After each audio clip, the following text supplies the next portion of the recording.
earlier this morning, talking, visiting, and I feel like Ole Miss is like 2 tortillas short of being Texas Tech. And it was stated that they're kind of the fraternity version of Texas Tech in the SEC. Now, people are going to be like, since Brandon Sorsby has kind of dominated all concept of what Texas Tech is, that might be harder to see. But I do feel like Ole Miss is, they're not exactly, but they're very Texas Tech-ish in a way. They're very hard to like. You know, they got the image of the Grove and they're so Southern, but man, they're not that likable. And with them being the first team out at the College World Series, I didn't find myself heartbroken. If anything, I was like, you go, Troy. So proud of you. Am I supposed to be chanting SEC and talking about how devastating it is that the SEC lost a team in Omaha? Because I am very much way more prone to be happy for Troy seeing a non-P4 survive. And I tend to actually revel when Ole Miss fails. Like, let me ask you a question. Obviously, Texas is not eligible for this answer. What SEC team loses and you find that you smile inside? When Ole Miss fails, I find myself happier than the norm. When LSU fails, I find myself reaching for a beer and a smile. When Georgia wins or loses, I find myself indifferent, no more than the norm. It doesn't have any extra impact upon me. But like Ole Miss, LSU, when they lose, my day's a little better. I'm not going to lie to you. Are there any SEC schools that you find yourself like that with? Just an opening thought, really. So Ole Miss out at the College World Series. Now, lunchtime is thanks to Rudy's Barbecue. Ken Mitch Light at 12. In our final hour, the rest of the world of sports. In a 2-day stretch, the NBA Finals concluded. Aggies have boss.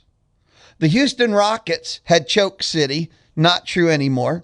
The city of Houston was choke city for the longest time. Not true anymore. If you're a San Antonio Spurs fan, and correct me if I'm wrong, San Antonio has nowhere else to hide because they have one pro team. They do not have a pro hockey team.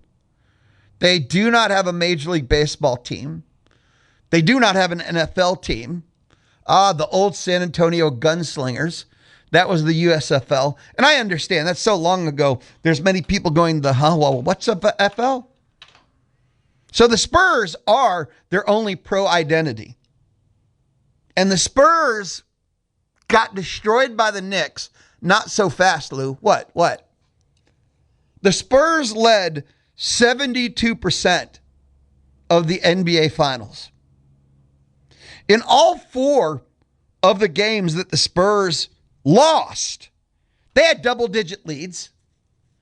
We know they have the most historic 29-point come from ahead loss in the history of the NBA Finals. Like, what are Spurs fans now? I mean, are we actually just going to say choke city and just take it from the past of Houston and the current of San Antonio? What are they? What label do they get? Because can we give them boss? Can A&M fans let it go? Or is it so in the DNA that Aggie fans can never let it go? Can Spur fans have boss now? And it's relieved from Aggie history and lore.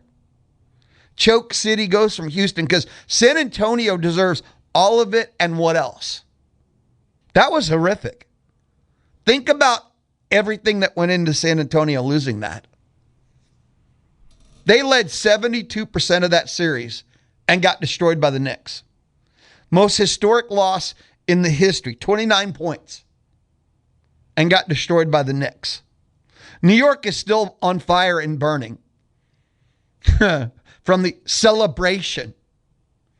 Also, a conversation this morning, and I've heard this so many times now. Why do we destroy things in celebration? And I guess it just goes to the early caveman days. Because, the caveman would go hunting for the family. He'd leave the cave. And he'd get himself a dinosaur that they were going to eat for a month. How else was he going to celebrate other than light fire? He wasn't going to take a flight to Vegas to celebrate. They weren't going to go to a 5-star restaurant, Michelin rated. All caveman had was fire. So they burned things. And it just got passed down through the generations. Burn things and destroy. I mean, it's our original DNA. That's my best answer on that one. I was working hard. 979-693-1150. You got a question. You got a comment. You got an opinion. You just need therapy, and it's cheaper to text me than actually pay a therapist. Text 979-693-1150. 979-693-1150. And I asked what team in the SEC loses and you feel a little extra something called joy, happiness. For Peruna and College Station, it's a smile because Peruna said if Arkansas loses, I smile. And for Peruna, it goes back to the Southwest Conference days, but it still counts. Yeah, it still counts. You know what's funny, Peruna? The Arkansas, when Jerry World got announced, there was so much like, this is awesome. There was so much like, this is cool. Because A&M Arkansas had some classics. And those games early on were insane. It didn't matter who was like 4-0, who was 0-4. Throw the records out the door when the Aggies and the Hogs played. But Arkansas football has slid into this state of putridness that you can't, Louie Bellina, can't feel anything.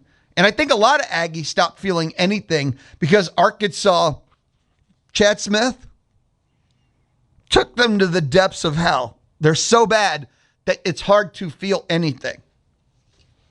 If Arkansas was even average, you could feel the proper amounts of joy in beating them and watching them lose because they have, for me, Louie Bellina, there's this thing called unjustified arrogance. And that's what tends to make me feel extra. How extra depends on the school, but extra happy, extra joy, extra smiley when certain teams lose. Unjustified arrogance. And Arkansas, not understanding their place in the world, and because they do have Tyson, Jerry, Walmart money, thinks they should be something they've never been and probably never will be, but yet, anyway, you get the point, right? And Arkansas has always had a problem with the unjustified arrogance. That's why I hate Baylor. Baylor, for some reason, has always thought they're Texas, but they've never been. They've had pockets of success, so unjustified arrogance. So Peruna said he smiles more with Arkansas. And one more quick text message is Daniel Miner said, San and Chocolo Spurs. Not bad, a little difficult to say consistent, but still, I love the effort. 979-693-1150. We begin our day. Maroon and white notebook, like I said. Aggie Baseball got a pitching coach, Barry Enright, and now they're getting pitchers. Wichita State right-hander Johnny Nunez committed to A&M. 6-2, 13 appearances, 12 of them starts. 2.56 ERA, 58 batters in 56 and a third. Numbers are great. Didn't do it in, the ACC. Didn't do it in the SEC. How will they translate? How involved was Coach Enright when, he was at A&M for all of 2 days? These are the questions I ask. I'm just being honest with you. He gets hired, and then he had 2 days to study tape and identify as a guy that fits his system, a guy he could develop. Those are the things I think about. Because almost anyone that was evaluated from the old pitching philosophy and, I want to see a photo. I want to see his build because guys, pitchers that look like they still need 20 pounds and they're not developed and their strikeout rate is maybe 1-for-1 at best. The old philosophies didn't work. Numbers are great, but again, was it ACC? The college baseball battle-tested type conferences. So as they gather all of them, and I'm sure, maybe a Kendall Rogers or other people, what a great pickup. They're all great pickups. I've never seen a pickup where someone goes, that sucked. Have you seen many of those where any one of the college baseball experts go, that was an awful pickup? They're all great at pickups. That's fine. Yeah, I'm looking for the slam dunk. Look for a guy that has a 1.75 strikeouts per innings pitched. And I want to see the build, and he's got that MLB build, not the, man, he needs about 20 pounds build. That's just what I'm looking for in all the announcements. But A&M's got 2 pitchers with another one incoming. So that was pitcher number 1. Pitcher number 2, I will admit, this is okay, my eyes got popping. UNLV pitcher. 4-1, 64 strikeouts in 46 2/3. Previously pitched at Washington. Jason Evangelista committed to Texas Tech on June 5th. Righty, changed his mind, coming to Aggieland. Strikeouts to innings. Kind of stuff that caught my attention. That, again, saw that and I went, oh. Yes, please. So, coming to Aggie land. 64 Ks in 46 2/3. So, that was pitcher number 2. Saw a report. Man, this was printed to me. And they didn't, where's the source on this? Aggie's Wire is where they printed this from? Okay. But A&M is supposed to be picking up Texas State pitcher Wade Cooper. On-3 insider Pete Nakos confirmed this too. Okay. Texas State pitcher Wade Cooper. I don't know. I haven't checked the past 15 minutes if this has been confirmed, announced, yet by more. But sources told On3 that A&M is trending to land Cooper. 66 2/3, 73 strikeouts. A&M knows that Texas State roster well. A&M faces them a couple of times in the midweek, maybe 1, maybe 2. Saw them in the super, that sure didn't happen, but in the College Station Regional. So 2, plus it looks like 1 more for sure on the way. Again, baseball recruiting. And Mitch Light and I talked about it. You take a look at the College World Series. You take a look at these mid-majors that advanced as 2 and 3 seeds, and they got D3 pitchers. When it comes to pitching, I don't know if there's a harder position to evaluate and translate and project. I don't know what Coach Enright's looking for, what his belief system is, and with a pitching coach, I don't think it's one size fits all. I think coaches need pitchers at this level that fit their belief system, their philosophy to develop to their maximum potential. I believe a pitching coach should be able to make every pitcher better, but to unlock a pitcher's best, I don't know if one size fits all pitching coaches. Because with a pitching coach and a pitcher don't fit, pitcher's worse. I don't think every pitching coach can reach out to every type of pitcher. That's not what I've seen on the college level. So that's why a pitching coach recruiting his type of pitchers and magically a whole staff is better, and then you think he just makes everyone better. No, getting pitchers that tend to fit a pitching coach consistently, whether it's high school or portal, that's why a pitching coach can look like a genius, because all his pitchers improve. Well, they fit what he's looking for.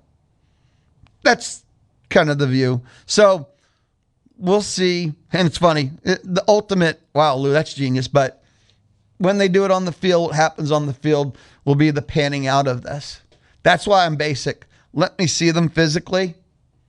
Do they look like they need 20 pounds? Or not? All right. And strikeouts to innings. Because what has been the flaw of this pitching staff for 2 years? They just don't have those dudes. Someone that can come in with second and third and 1 out and just get a strikeout. that you don't have to shift anybody. You tell the infielders to throw their gloves in the dugout. Just strike someone out. You don't have to worry about the other team leads the country in home runs because you're just going to strike someone out. Just get a strikeout. We'll take a timeout. We'll come back. The conversation's just beginning. And pondering as Ole Miss, the Texas Tech of the SEC. Which SEC team loses, not counting Texas. And it gives you an extra smile. You feel extra happy. It just means more to you anyway. And for me, I kind of said I feel that way about LSU and Ole Miss. Who is it for you? So much. And we've just started. This is the Louie Bellina Show presented by CC Electric on the Zone. The Money Machine. The Money Machine. The Money Machine. Back to school. Your next chance to win $5,000 begins July 27th. That's unbelievable. At zone1150.com. The Louie Bellina Show, Monday, inside the Charles Schwab studio. Yes, I am. Conversation just beginning. And again, maroon and white notebook and more. First hour is maroon and white notebook. At 12 o'clock, okay. Programming service announcement. We're having some, we're working on some things behind the scene. We might have to move Mitch Light to 1 o'clock, not 12 o'clock. I'll keep you updated, but we've got to visit with Mitch Light today. That's not like optional at all. College World Series roundup. We're underway. Team number 1 eliminated is Ole Miss. Fingers crossed and the creek don't rise. Texas could be, should be, fingers crossed, will be eliminated today. Longhorns lost their opening match. If you're paying attention, if you're a sports fan, it's amazing that the offseason doesn't have to be so quiet. Because this weekend, you had UFC 250.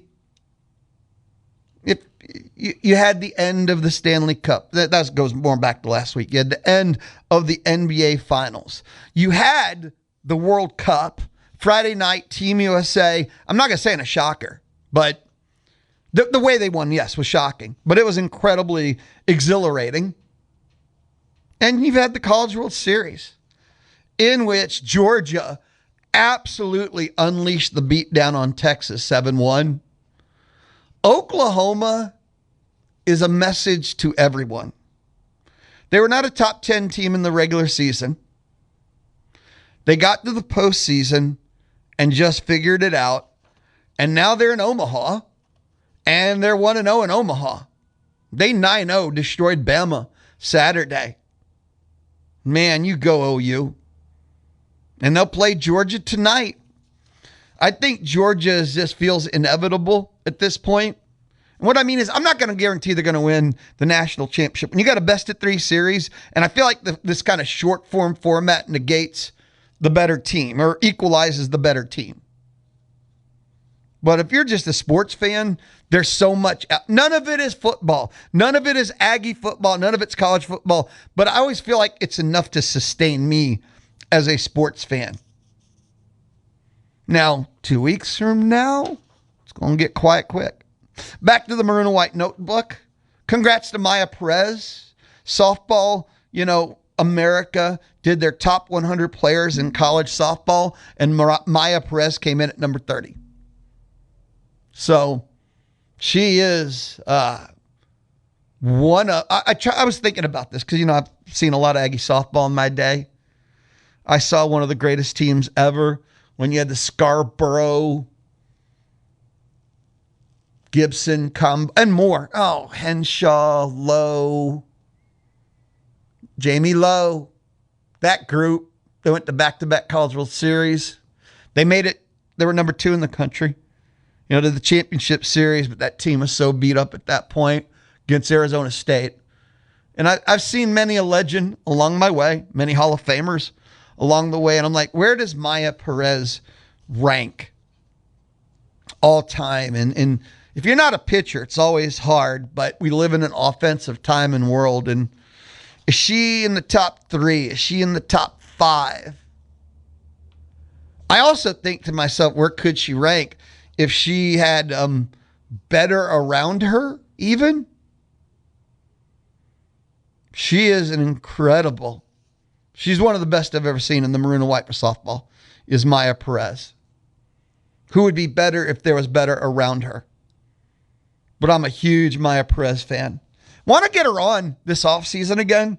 She was with us last fall. Or no, it was last summer, wasn't it? As she was just got back from with Team Mexico for like Olympic qualifying. And before she was doing the home run derby for MLB down at Round Rock. And she was such a treat to visit with. But congrats to her. Number 30 player in softball, top 100. And okay, I'm trying to think all time. And here's where, see, this is my mind still rotating in lifetime, is I got to remember something. And softball is one of the hardest sports to talk about in a historical perspective, because you have like pre and then post, because softball changed forever. They changed the mound distance in the ball, and the game changed forever. Because if you go back to early 80s and back, just the moment they changed the mound distance in the ball, that's not the same game they used to play.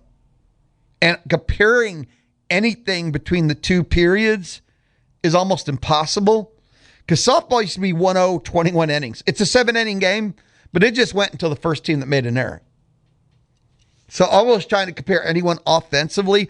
I don't even know if everyone's taken the time to do projective analytics. I don't even know if you can. Because I almost think about, if you see a pitcher throw a no-hitter now, it would be equivalent of throwing the greatest game in the history of back then. It's so different. So trying to project a player from this period versus a player from that period, I don't know. Like I said, if there's analytics to do that. Move on. Okay, leave me alone. Aggie basketball. Now this goes back. I'm not here Fridays. Caleb, is it Rapoli? He's got one of those weirdest last names I've ever seen. I don't even know if it's really his name. I think it's his stage name. Like for some reason he thought it'd be a cool radio name. I don't even think that's his real name. Caleb Rap Battley? I don't know, whatever. But Caleb takes over Fridays in June here on the Louie Bellina Show, presented by CC Electric, built on faith, family, and community. I'll bet if I looked at his driver's license, there is no way that's a real name. It just can't be. Anyway, who's knocking on the Charles Schwab studio? Who knocks on a studio door when someone has a live microphone? Oh, Caleb collects trading cards. Okay. He's got a trading card up at the window of the Charles Schwab studio. How odd. That's really odd. And he knocked on the door? Knock, knock. Who is it? Caleb who? Caleb with a fake last name. Thank you, Caleb. Anyway. Oh, yeah. Well, I was gone Friday. I think it was Friday exactly, right? But the news broke that Bucky's new contract extension became officially official. And Bucky was one of the lowest paid head coaches in the SEC. Not the, but like bottom third or somewhere in that. And it makes sense. Look, late signing, get it done. And, well, since the day Bucky got here, it's been nothing but brilliant. Like simply, absolutely one of the most exciting hires in the history of Aggie athletics. And I've been here for a lot of them at this point. From the way he handles himself, from the way he interacts with the Aggie crowd, to just being watching him out coach. I'm talking about in-game, organizationally, recruiting. SEC basketball has some of the best recruiting coaches in the country. Portal and high school. That's the strength. That's the strength of the SEC, is they have great recruiting coaches and great recruiting staffs. I feel like X's and O's and game day management in game, I think that's the weakness of the coaching staffs. And Bucky is amazing at it, and he was dancing circles night in, night out. Okay. Oh, his contract. Yeah. So it became officially official. So he went from one of the bottom paid SEC coaches. He's now top 30 in the country. Top 30 in the country. And there's 360 D1 basketball schools. And he's in the top 30. And one thing, correct me if you see this vision differently or you disagree, but A&M pays winning. A&M athletics always pays winning. It almost doesn't matter the sport, but if you win, A&M will commit. That's kind of never been a problem. You go win, they'll pay. And I think especially if you're in the Big Three, it's not like they're going to try and nickel and dime you in there. No. They're going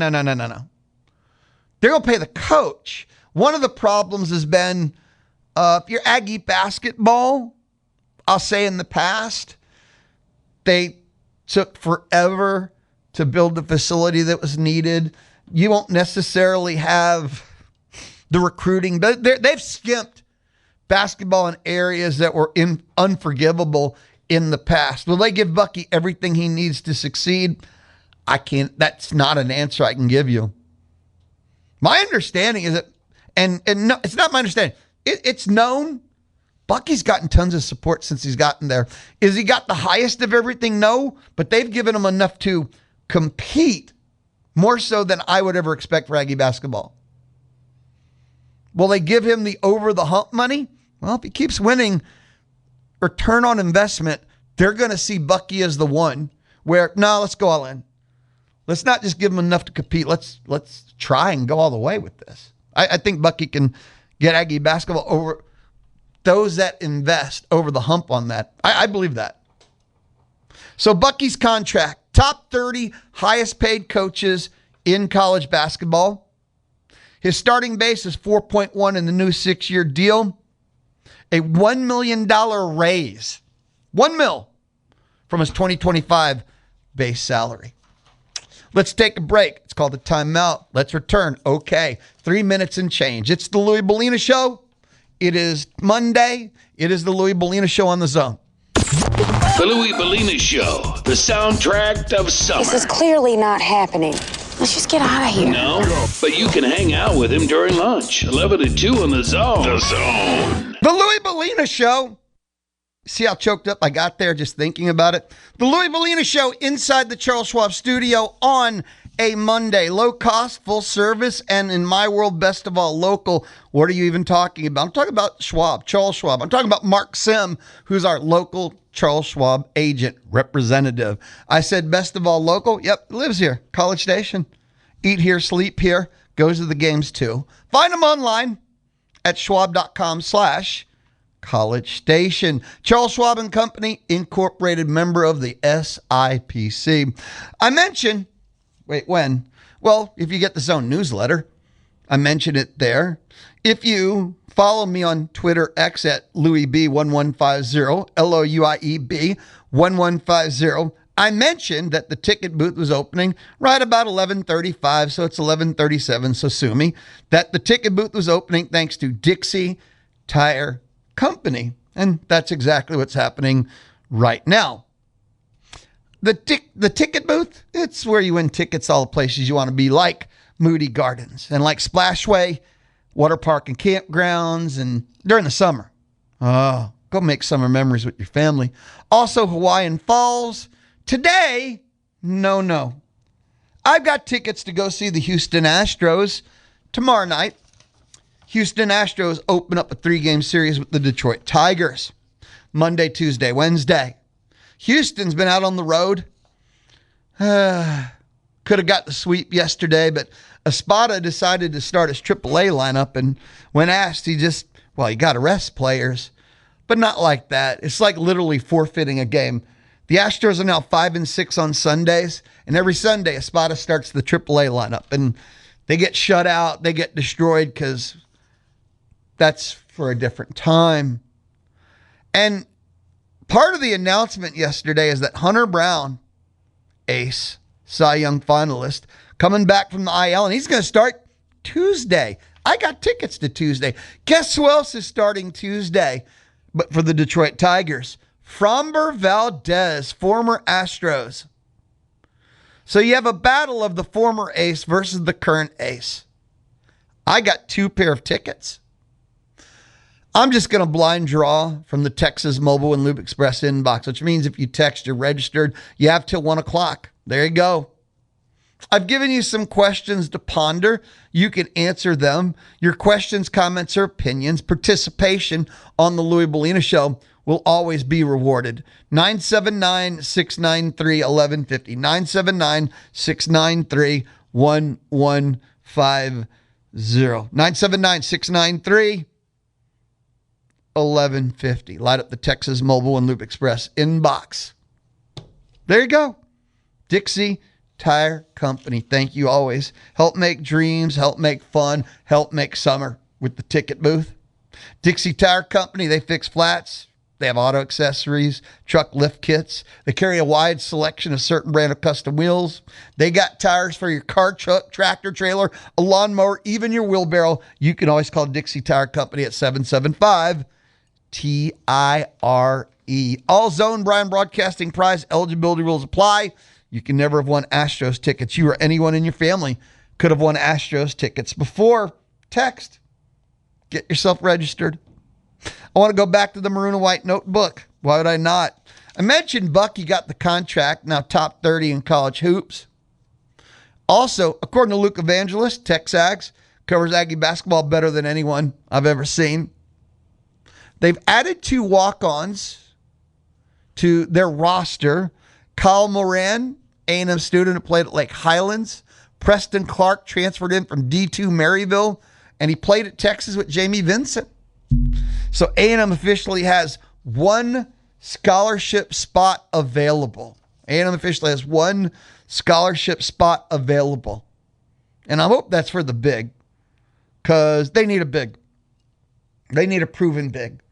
They need a money in the bank big. We can go on about the potential of some of the current bigs. That's not what they need. They've got a team roster that's so good. They're ranked in that 26 to 35 spot, but their potential is way higher than that. No, they don't need a potential big, or if this happens and that happens big. They just need a big because they got everything else. Maroon and white notebook. No. I didn't want to leave yet. I wanted to share something I saw with you. Most followed college basketball teams pages on X. Most followed college basketball team pages on X. Aggie basketball is they're a new kid to winning. But, Aggie basketball has been successful for a long time now. And what's successful? 20 wins a year.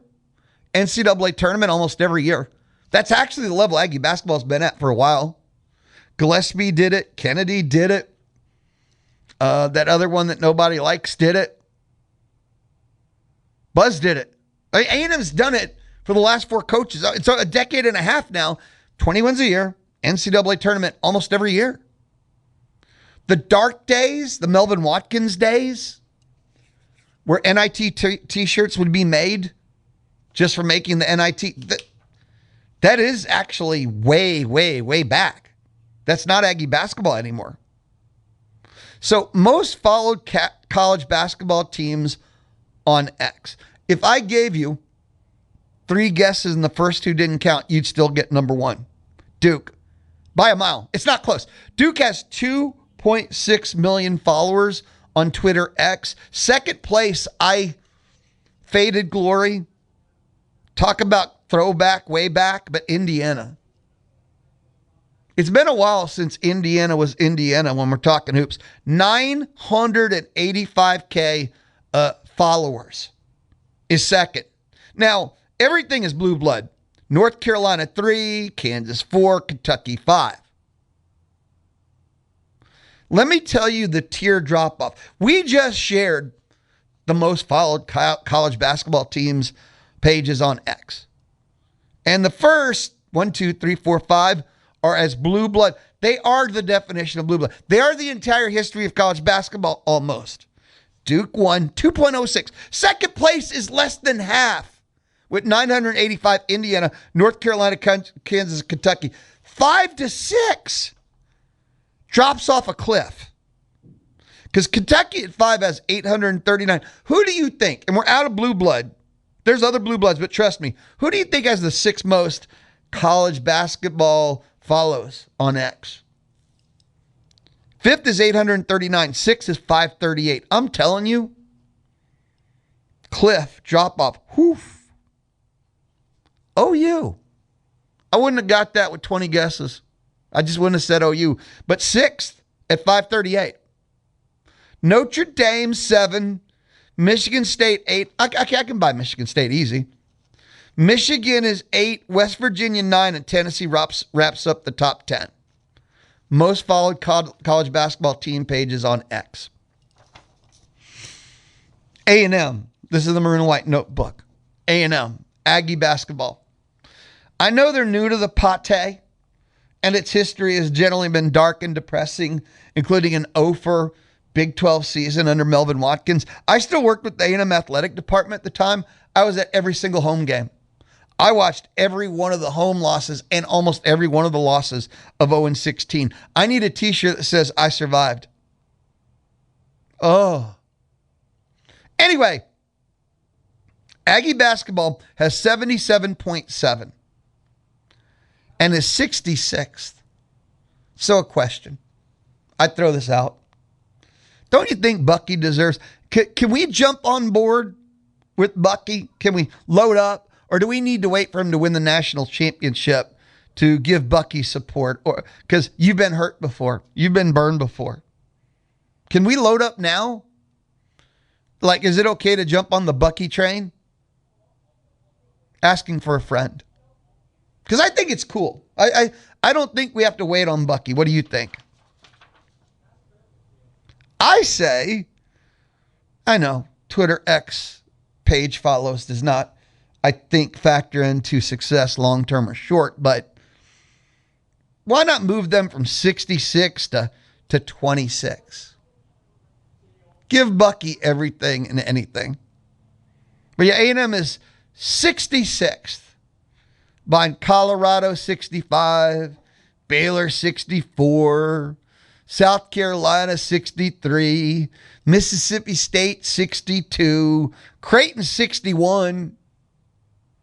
So Duke, 2.6 million, A&M 77.7. So if you do Twitter X, throw Aggie back. Will it hurt you? Give Aggie Basketball a follow. They need it. They need it. 979-693-1150. 979-693-1150. I need to grab a timeout, come back, wrap up our first hour together. It's the Louie Bellina Show, presented by CC Electric. They do residential and commercial and industrial services. They are CC Electric. It's the Louie Bellina Show on the Zone. Listen to the Houston Astros on the Zone, thanks to Kelly Berdozer. The Louie Bellina Show programming service announcement. We're not going to be able to visit with Mitch Light today. Sorry, not going to happen. The why part, well, okay. You can't call me right now on the D4 Land Services hotline. You can text me all you want, and texting might score you a pair of tickets to go see the Astros and the Tigers tomorrow night. That's the Framber Valdez, Hunter Brown matchup. But you can't call me. Our phones are dead. It makes me sad. It breaks my heart. But it's just the truth. Our phones are dead. The D4 Land Services hotline shall return, but right now, we just can't take a phone call. Good times. D4 Land Services. If you ever need to get your land fixed, your land cleared, land excavated, check out d4landservices.com. If you need forestry, mulching, pond construction, visit d4landservices.com. You can text 979-693-1150. 979-693-1150. I do want to wrap up, and with summertime here, the lifestyles portion of the Louie Bellina Show kind of works really well. I do want to wrap up inside the lifestyles portion of the Louie Bellina Show. I am a rock and roller. I love rock and roll. And there was this list of the best drum intros in rock and roll history. Best drum intros. And like number one was Rock and Roll from Led Zeppelin. And I'm like, heck yeah. Walk This Way, Aerosmith, middle of the road from the Pretenders. So I'm like cheering. But then, according to them, Rosanna by Toto is the number 2 best drum intro. And if you're going to make, and it says, best drum intro in rock history. And if you're going to put Toto on your list of rock, I automatically burn your list to the ground and move on. And that's what we're doing. Has anybody seen the movie Disclosure? because I now know a bunch of people that have seen the movie Disclosure, and their reviews have been pretty mixed. But Disclosure Day, name of the movie, Steven Spielberg, Aliens, space movie, opened 92.9 mil worldwide, and it's the biggest opening ever for an original film from Steven Spielberg, which is shocking to me when you consider his list of movies. But if you want to text me maybe a 1 to 4 sentence movie review or thumbs up, thumbs down, I was just lamenting this morning. I need a movie, man. I've seen one. I enjoyed it. We'll get there in a second. But Disclosure Day opened to 92.9 mil. Biggest opening ever for an original from Steven Spielberg. The Mandalorian and Grogu has been out for a month. And worldwide, they're over 315 mil. And when they're done at the movie theater, this doesn't even count merchandising, they could be about 350 mil. It costs $165. And when you put in the marketing and every other expense, 300 mil is the cost. So just ticket office, they're going to make probably 50 mil. The merchandising is going to be insane. So the movie Mandalorian and Grogu is going to make 150, maybe 200 mil in profit from everything. Yet it's a failure, a disappointment, worst ever. I'm not Hollywood, so I don't understand the definition of failure and success whatsoever. But like, if you made 100 mil, is that a bad investment? It's going to make more than that with all of the money added in. It can make way more. Not to mention what it'll equal. I'm not even counting what's going to happen when it hits Disney Plus and they break it up into one a week for a month, subscription, retention, merch when it gets added in. It's going to make 100 mil, 200 mil, and it failed. I hope someday that Louie Bellina as a person, or maybe even the Louie Bellina show, can fail to the tune of 100 million in profit. Caleb, do you think we could fail to 100 million in profit someday? We can strive. We can have goals. That's one of my goals now.